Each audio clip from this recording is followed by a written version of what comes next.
Oi, João. Oi, Kelly. Tudo bem, Johnny? Tudo ótimo, e contigo? Comigo também. Na hora que você perguntou, eu bebi água. E aí, Johnny, do que a gente vai falar hoje? Hoje a gente vai falar um pouquinho a respeito de transtorno alimentar. Transtorno alimentar? É. Exatamente. O que é, João, o transtorno alimentar para você? Então, na verdade, eu vou meio que entender junto com o pessoal de casa aqui. Eu sei que existe relação, né, entre emoção e alimentação, Tá. mas eu não sei explicar tecnicamente nada disso, eu vou aprender com você hoje. Tem muita coisa envolvida, né? Quando a gente fala que uma pessoa desenvolveu um transtorno, porque ela não nasceu com o transtorno, né? O que aconteceu nesse caminho para que essa pessoa tenha desenvolvido uma forma de relação com a comida que traz um adoecimento para ela, né? Então, vamos lá, João, você falou de emoção. Para nós, para o ser humano, lidar com as emoções negativas é muito difícil, né? A gente está o tempo todo, ainda mais hoje em dia, né? A gente está numa onda de felicidade muito grande.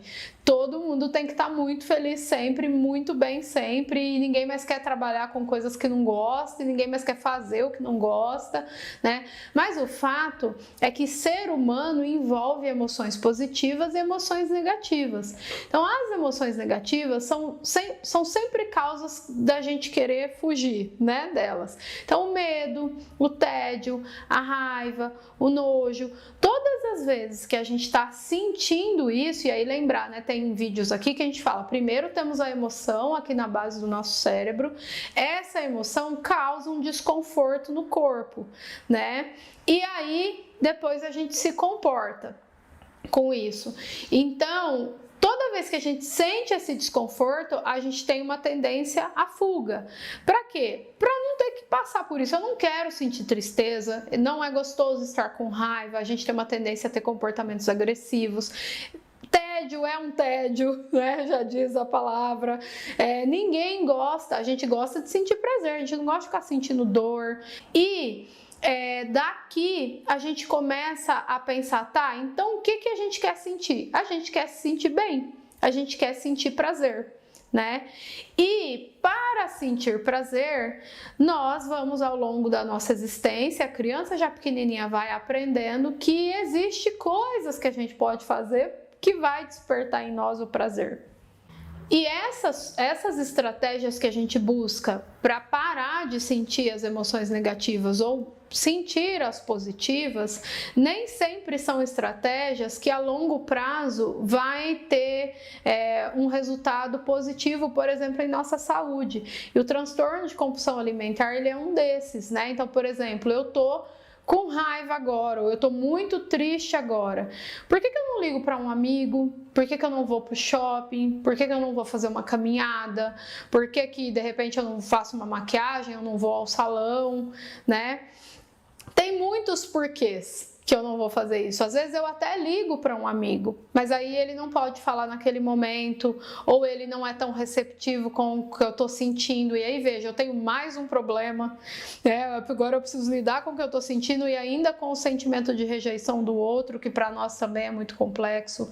Ah, por que eu não vou no salão fazer o cabelo? Porque às vezes eu não tenho grana, porque às vezes não é horário de shopping, nem de festa, nem de caminhada, eu não posso sair. A comida, ela é um recurso fácil, rápido e que eu não dependo de ninguém para fazer, né? Então eu vou até a geladeira, pego alguma coisinha e me sinto imediatamente melhor.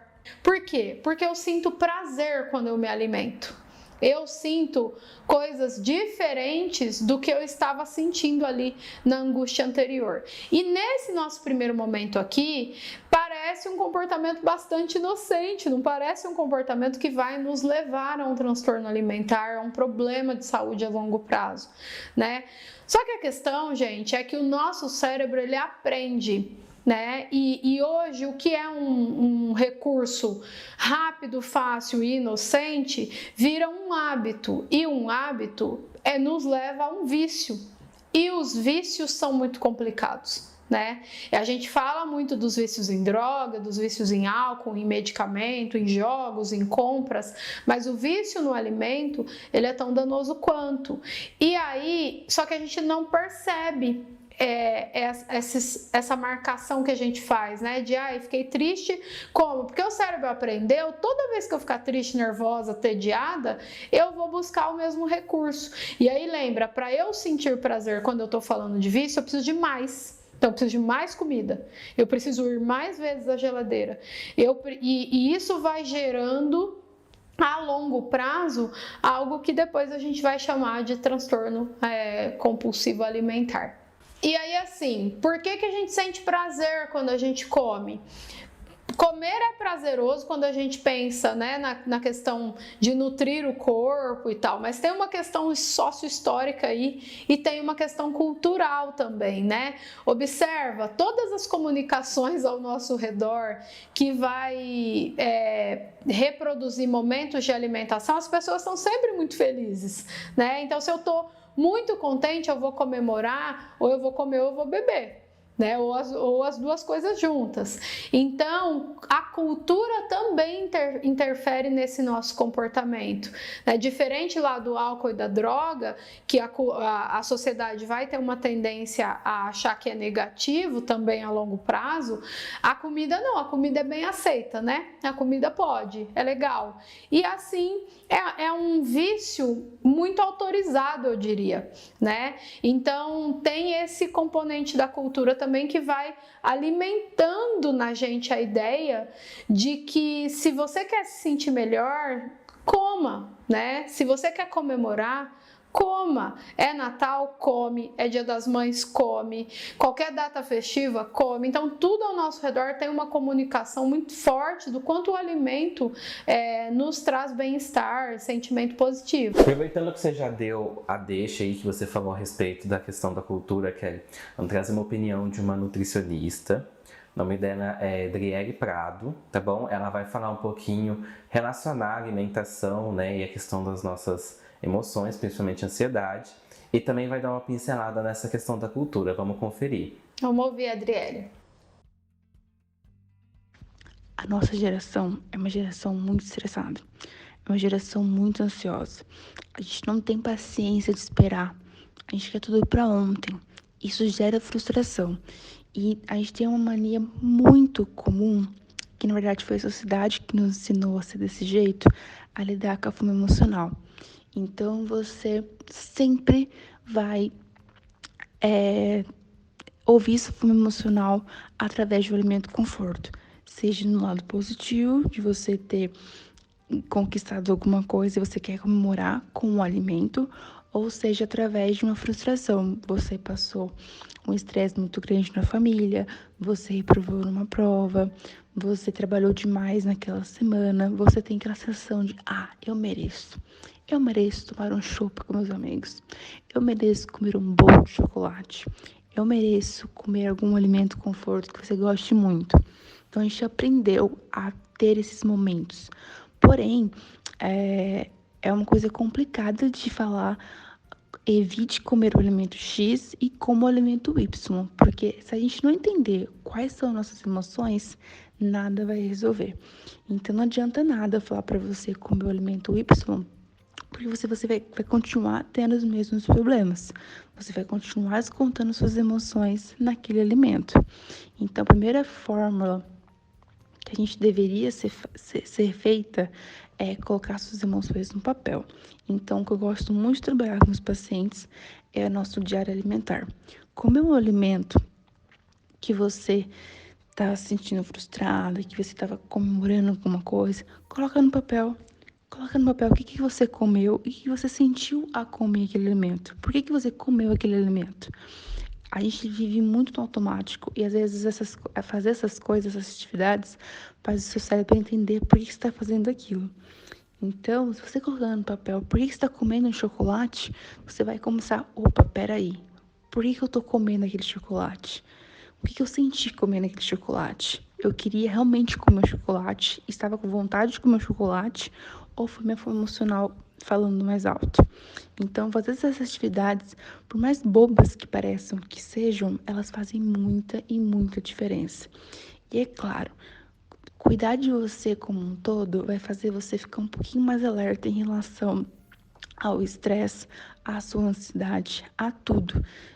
Ter uma alimentação saudável não é só falar para você comer alface, comer arroz, comer feijão, comer frutas, é como um todo. Então, quando a gente fala em relação à alimentação saudável, a vida saudável é alimentação, saúde mental e atividade física.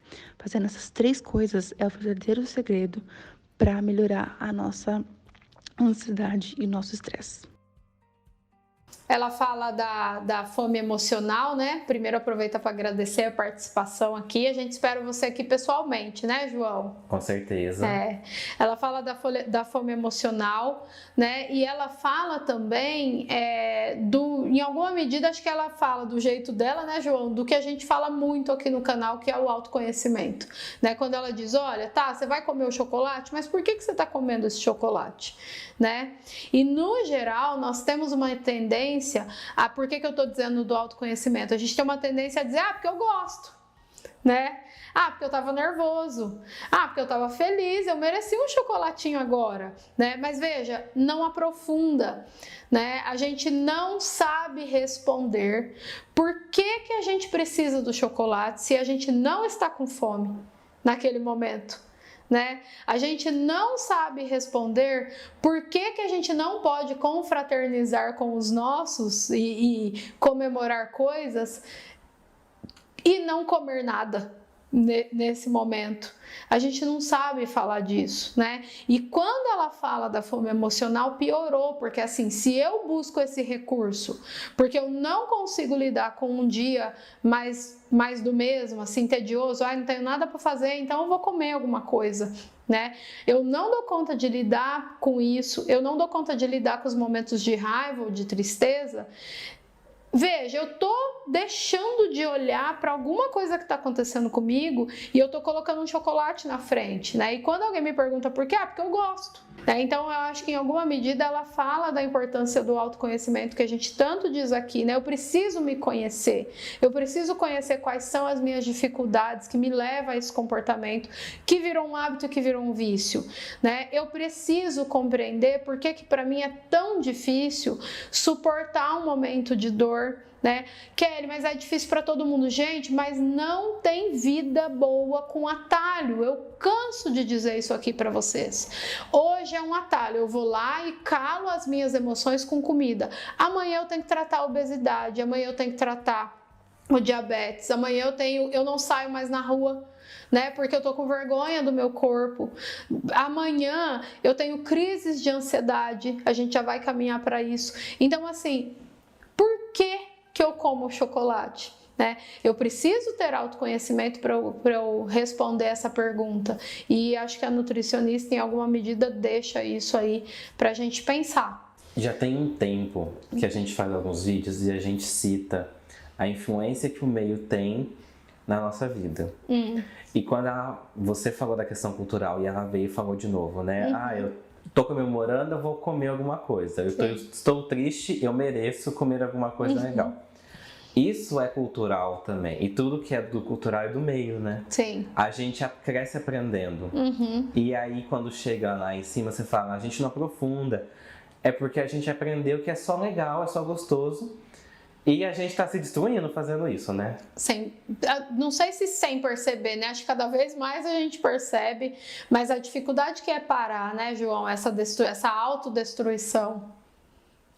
Tipo, eu entender que, por exemplo, isso é uma fala que a Kelly falou pra mim, né? Uma vez. Eu falei, Kelly, aquele dia foi um desastre, aquele dia foi horrível. Chegou de noite, eu falei, não, eu preciso comer um Big Mac. E eu fui e pedi um Big Mac. E aí eu lembro que ela falou assim, quando chegou de noite e você falou, eu mereço um Big Mac, você deveria pensar o seguinte, eu mereço me destruir mais um pouquinho, já que o dia não foi acabar com o dia de vez. Porque isso não é bom pra você. E a gente associa como se fosse algo bom, mas não é. Claro, gente, nós comemos uns Big Macs de vez em quando, né, João? Mas tem que ser muito na ordem do de vez em quando. Não dá para ser sempre. E aqui a gente está falando de pessoas que seja com fast food ou não, mas depois que virou um vício, gente, é um caminho que o retorno é muito difícil, né? De muito sofrimento para nós mesmos. Então, assim, se o dia foi ruim, por que você não foi tomar um banho quente, João, sabe? Você já estava falando para mim, você já tinha ali um apoio, né? Por que você foi buscar um negócio que vai fechar e depois você vai dormir com aquilo dentro? Você pensou nisso, João Pedro? Depois que você falou, eu pensei. Ah, já tinha comido. Mas já tinha comido? Pois é. É assim que a gente faz. Então, mas é complicado a gente fazer o link do Big Mac, ou seja, qualquer coisa que seja que é gostoso, chocolate, sei lá, com a questão da autodestruição. É que a gente se sente muito bem quando a gente come. Sabe? Tipo, tipo, o pessoal fala, né? Porque o João Pedro, às vezes ele come alguma coisa e parece que ele tá tendo um orgasmo. O pessoal fala, João? Já falaram isso pra mim. Tipo, uma vez no serviço, tava comendo trufa. Você fica ali, né? Eu fico aproveitando o momento, porque é muito bom, entendeu? E aí eu não sei se tem a ver. Uma vez eu ouvi falar de uns tais hormônios do prazer aí. Não sei se tem a ver com isso ou se é um buraco mais embaixo. Se você souber me falar. Tem a ver com isso, mas eles não são hormônios, né? A gente ouve muito falar, acho que tem uma live minha com o meu ex-educador físico, que ele fala, né, da dopamina e da serotonina, são neurotransmissores, né? Eles são responsáveis por fazer a transmissão, né, no nosso cérebro. Então, eles vão fazer, né, uma conexão aí entre os nossos neurônios, a serotonina e a dopamina. Pessoas com depressão tem um baixo nível de serotonina no cérebro, né? Só que o que acontece? No termo popular ficou muito, os hormônios do prazer, serotonina e dopamina, mas esses neurotransmissores, eles não fazem só isso, por isso que a gente tem que ter cuidado. Aqui, inclusive no canal, né? Assim, lembrar que eu sou psicóloga, que quem tem mais domínio de tudo que faz esses neurotransmissores são os médicos, porque, por exemplo, a serotonina, ela não é só responsável pela questão do nosso humor, também, né? Ela é muito responsável pelo nosso humor, mas ela também regula a questão de sono, né? Ela regula a questão do desejo sexual, ela regula a questão do nosso apetite. Então, veja, quando a gente fala desse neurotransmissor, a gente está falando mais do que do nosso humor, né? E veja, se você pensar, quando a gente está com sono, a gente tem uma alteração de humor também, né? Quando a gente está com fome, não é todo mundo, mas tem pessoas que falam que não conseguem pensar, né, direito quando está com fome, para de funcionar. Então a gente vê que é um cérebro que tem uma forma diferente de funcionar nesse ponto aí com a serotonina, e isso vai mudando, vai variando um pouco de pessoa para pessoa. A serotonina também regula a nossa memória, né? Então ela não é só responsável por nos fazer sentir alegria, né? Ela é responsável por mais coisas ali dentro do nosso cérebro, né? A dopamina, ela já é produzida em alguns pontos específicos, áreas específicas do nosso cérebro. Ela tá mais ligada ao controle das nossas emoções, né? Então quando a gente fala assim, eu tenho uma o João, né? Quando ele tá lá comendo e ele fica ele tá apreciando a sensação de prazer. Nesse momento, áreas específicas do cérebro dele, onde a dopamina vai atuar, estão sendo ativadas, sabe? Então, por isso que ele sente essa coisa assim do prazer, porque é a parte do nosso cérebro que faz a recompensa, né? Então, é o sistema da recompensa cerebral. Aí é a dopamina. Ela também tem alguma atuação na nossa memória e no nosso humor, mas não é só isso, né? Como eu falei, não dá para colocar a dopamina como o hormônio da alegria, não. Porque ela também cuida dos nossos movimentos musculares, né? A questão da parte da aprendizagem também com a dopamina. Então, ela tem uma atuação um pouco mais ampla aí do que só ser o hormônio da alegria, como a gente vê nos ditos populares. Então, assim, se esses neurotransmissores neurotransmissores têm alterações, seja para mais ou seja para menos, nós temos a gente é afetado, né? A nossa saúde é afetada, o nosso corpo é afetado. Então, por exemplo, quando a gente tem um vício aprendido, como a gente está colocando aqui, na questão do transtorno de compulsão alimentar, né? Porque é um vício aprendido.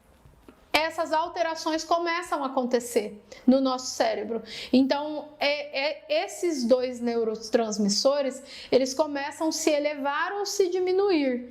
E isso vai causar um descontrole, né? Não é para ser assim. Tem sim alterações, muda sim de pessoa para pessoa, mas tem que ter ali um equilíbrio. E quando desequilibra, aí a gente acaba tendo um prejuízo na nossa saúde. Então, por exemplo, os estudos atuais mostram que pessoas com excesso de dopamina no cérebro, né, está muito ligado a delírio, a alucinação, a desorganização mental. Então, os estudos atuais mostram que provavelmente é o que acontece no cérebro de quem tem esquizofrenia. Então, a pessoa com esquizofrenia, ela desorganiza muito, ela tem as alucinações. É claro que tem um espectro, né? Como a maioria dos sofrimentos psíquicos. Tem gente que tem um adoecimento mais leve, outros mais graves, né? E tá ligado aí ao neurotransmissor da dopamina, esse excesso para quem sofre de esquizofrenia, né? A falta de dopamina, ela vai dificultar o humor, o sono, a libido e também a concentração. Então, o excesso é ruim, falta é ruim, por isso que, como eu falei, precisa ter aí esses neurotransmissores funcionando bem é quando eles estão equilibrados, né? Quando eu tô ensinando o meu cérebro a estar viciado num alimento, como por exemplo o açúcar, cada vez mais rápido eu vou querer comer de novo, eu vou querer mais comida, mais açúcar, mais farinha branca, e isso vai fazendo com que esse desequilíbrio aconteça, né? E aí a pessoa não consegue parar, né? Vai numa coisa meio descontrolada mesmo. Então, sim, é um vício como o vício de uma pessoa viciada em droga, de uma pessoa viciada em álcool. Por quê? Porque as mesmas partes do cérebro que são ativadas quando a pessoa busca, né, o álcool ou a droga, é o que acontece no cérebro de quem busca a comida como recurso. Então é um vício e acho ele até um pouco mais perigoso, né? Claro que os danos, os resultados na vida de quem é usuário de droga e alcoólico, a gente aprendeu que é pior, né? Porque num longo prazo a pessoa às vezes não consegue mais trabalhar e tal. Mas assim, o obeso, ele sofre uma guerra muito fria, né, João, eu acho. Né? Ele pode até não perder o emprego de cara, mas uma pessoa obesa tem dificuldade de arrumar emprego, sim, tanto quanto uma pessoa que passa por um problema com droga. E acho que o pior ainda, né? A sociedade gosta de negar isso. Mas a gente tem fácil acesso ao mercado, né? E à comida. E ninguém vai falar para você parar de comer, porque vai falar lá no longo prazo, quando você já estiver doente. Mas é tão danoso quanto, sim. Então, a questão do obeso, né? Eu acho que tem tanto a questão da gordofobia, que a gente vive numa sociedade, né, que... E você nem precisa ser obeso para viver hoje a gordofobia na nossa sociedade. Exatamente. Então tem tanta essa questão também, né, que inclusive também pode ser um gatilho para a pessoa continuar comendo. Comer mais, sim. Enfim. Mas também tem a questão da saúde, né? Então, tipo assim, a pessoa com a saúde debilitada, ela sofre mesmo com essa questão que você falou do emprego, porque ninguém quer contratar alguém pensando... Nossa, mas será que o cara será que ele aguenta vai trabalhar? Dar tilt em algum momento, vai ter algum problema, né? E tipo, não, daqui a pouco pegar 15 dias e tal, e daí eu fico sem funcionário. Tem toda essa questão também, além da questão do preconceito, né? Sim, exatamente. Pois é, João. Então essa pessoa, a pessoa com transtorno de compulsão alimentar, ela sente muita culpa, né? E ela fica num ciclo muito grande. Quando você traz essas questões sociais, ela começa a se isolar muito, né? Se ela procura um emprego e ela não encontra a mesma receptividade de que as outras pessoas, ela percebe, né? Hoje, com as redes sociais, é tudo muito cruel em relação ao ideal, né, que deve ser apresentado. Então, ela fica ansiosa Aliás, esse transtorno é muito ligado às questões da ansiedade, a todos os transtornos ansiosos, né? Ela fica naquele ciclo, ela fica ansiosa, aí ela come, aí ela sente culpa, aí ela percebe que ela tá perdendo o controle da vida dela, aí ela come para ela sentir o prazer, aí em seguida ela sente culpa. E ela fica nesse ciclo e ela tem uma tendência muito grande, a maioria faz isso, inclusive eu tenho pacientes assim, vai se isolando, ela começa a negar os convites que recebe, todas as roupas não ficam boas, não ficam legais, né? Ela come escondido, tem muita preocupação quando tá comendo em público de parecer que come pouco, mas aí quando ela fica sozinha, ela come exageradamente, e a pessoa vai meio que vai saindo também da sociedade, só que a diferença para um outro viciado é que às vezes ele fica na rua e ela fica dentro de casa comendo, né? Mas é um sofrimento muito tão grande quanto. Então, assim, fica esse ciclo, né, de ansiedade, sofrimento, dor, culpa. Ela pode desenvolver um transtorno ansioso a partir disso. Ela também pode desenvolver o transtorno da compulsão porque estava muito ansiosa, então pode acontecer meio que ao contrário, mas não é uma regra, acontecer ao contrário, né? O ansioso tem muita pressa. Nós temos uma comunicação cultural e atual de que tudo tem que ser para ontem. É por isso, João, que tanta gente ganha muito dinheiro vendendo dietas milagrosas, treinos milagrosos, tratamentos muito rápidos e eficazes, porque a pessoa está ansiosa, né? Ela quer amanhecer magra amanhã, só que ela não quer fazer nenhum esforço para isso, porque tem que ser tudo muito rápido. E aí não é rápido. Ela compra um monte de coisa que dá errado, um monte de pacote estético que dá errado. Gente, eu vejo isso no consultório o tempo inteiro. Então fica esse ciclo vicioso e causa sofrimento e gasta dinheiro, e aí não dá certo, e aí come mais um pouco e vai assim. Então, é compreender, né? Você não chegou ao lugar que você tá em um mês. Então você também não vai sair desse lugar em um mês. Como eu falei antes, o caminho do atalho, ele pode parecer muito sedutor, ele pode a princípio te dar algum resultado, mas você não consegue manter. Então, não é o melhor caminho. O melhor caminho é tratamento. O caminho é procurar profissionais capacitados para o caso tanto dos quadros ansiosos, mas principalmente do transtorno de compulsão alimentar. É um tratamento interdisciplinar. Então vai precisar do nutricionista, porque a pessoa precisa reconstruir, né, a história dela com a comida, precisa da psicoterapia. Para isso a gente tem que entender como essa história se iniciou, como ela chegou até onde chegou, para depois pensar numa mudança de hábito.